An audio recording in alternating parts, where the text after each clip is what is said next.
This channel does not promote any violent, harmful, or illegal activities. All content provided by this channel is meant for an educational purpose only.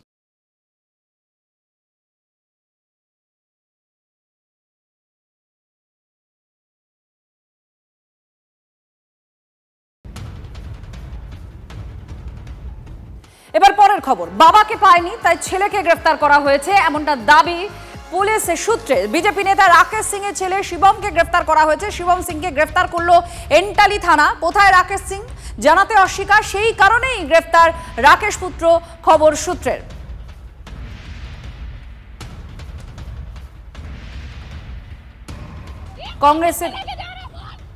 কংগ্রেসের অফিসের সামনে প্রতিবাদ হয়েছিল এবং সেখানে গন্ডগোল, ভাঙচুরের ঘটনা।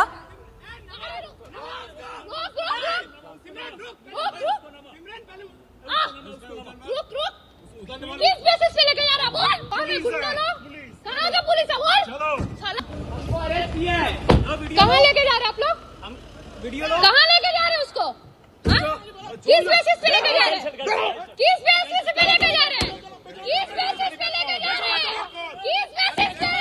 किस बेसिस पे लेके जा रहे हैं मेरे भाई को? हाँ? कौन आप लोग? किस बेसिस पे? किस बेसिस पे लेके जा रहे हैं बोल? बोल किस बेसिस पे लेके जा रहे हैं बोल? আর তার মধ্যে আড়ালে থেকে সিপি কে হুঁশিয়ারি রাকেশ সিং এর। ছেলের কিছু হলে দায়ী থাকবেন মনোজ বর্মা, এই হুঁশিয়ারি দিয়েছেন বিজেপি নেতা। আমার ছেলে যদি কিছু হয়ে যায় তো আপনাকে মনোজ বর্মা আপনি দায়িত্ব থাকবেন।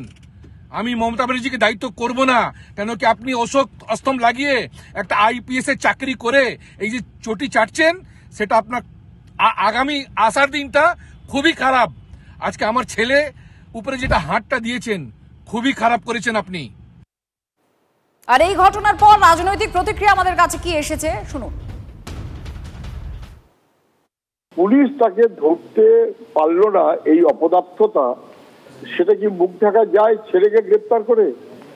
রাকেশ সিং কার্যত স্ট্রেট চ্যালেঞ্জ করলো যে আমি পশ্চিমবাংলাতেই আছি, কলকাতাতেই আছি, এবং এটা বোধহয় 4 দিন হলো, 4 দিনের মধ্যে পুলিশ ধরতে পারেনি।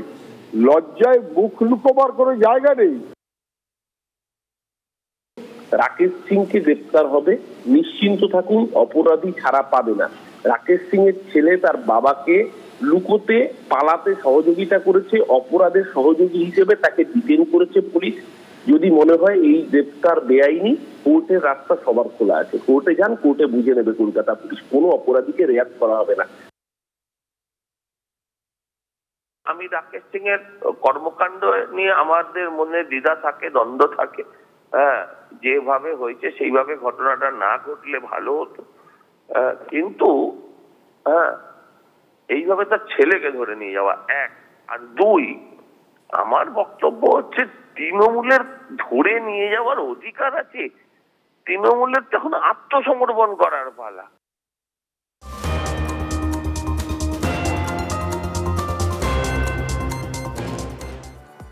হরিদেবপুরে 7 সকালে খুনের মতো ঘটনা ঘটেছে। মনে করা হচ্ছে যে খুন করা হয়েছে কুপিয়ে। কবরডাঙ্গা মাছ বাজারে এক ব্যক্তির রক্তাক্ত দেহ পাওয়া গিয়েছে। মাথার পেছনে ধারালো অস্ত্র নিয়ে আঘাত করার মতো চিহ্নও পাওয়া গেছে বলে জানা যাচ্ছে এবং মাথা থেতলে কুপিয়ে খুন করা হয়েছে বলে প্রাথমিকভাবে অনুমান করা হচ্ছে। 7 সকালে কবরডাঙ্গা মাছ বাজার থেকে উদ্ধার হলো এক ব্যক্তির ক্ষতবিক্ষত দেহ। পুলিশ জানিয়েছে ওই ব্যক্তির পরিচয় এখনো পর্যন্ত জানা সম্ভব না হলেও তার দেহের একাধিক অংশে আঘাত রয়েছে, মাথার পেছনে আঘাত রয়েছে। কী কারণে খুন তা মূলত খতিয়ে দেখা হচ্ছে। লালবাজারের হোমিসাইড বিভাগের আধিকারিকরা তারা মূলত আসেন, তারা মূলত খতিয়ে দেখেন।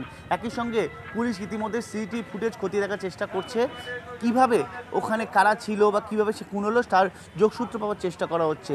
তবে ইতিমধ্যে পুলিশ তরফে যেটা প্রাথমিকভাবে জানানো হয়েছে, ওই ব্যক্তি ভ্যান চালাতেন, এইটা হচ্ছে তার ভ্যান, এবং নিত্যদিন সে বিভিন্ন প্লাস্টিক এবং আবর্জনা জোগাড় করে সে তার নিজের জীবন চালাতো এবং এই আজ সকালেই তার দেহ উদ্ধার হয়।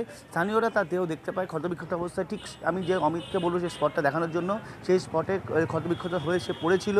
এরপর পুলিশ আসে, তার দেহ উদ্ধার করে নিয়ে যাওয়া হয়েছে, তার পরিচয় জানার চেষ্টা করা হচ্ছে। তবে সিসিটিভি ফুটেজ আসার পরই মূলত জানা যাবে কী কারণে খুন, কারা কারা তার সঙ্গে ছিল এবং কিভাবে এই ঘটনা ঘটেছে।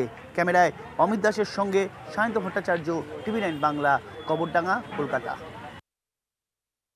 আমরা তো 5টার দিকে এসছি, কাঁটায় কাজ করি তো, আমরা এসে দেখি এইরকম লাশ পড়ে আছে। না, সোজা যেরকম চিড়ে শুয়ে থাকে ওইভাবেই পড়ে আছে। না, দেখি না।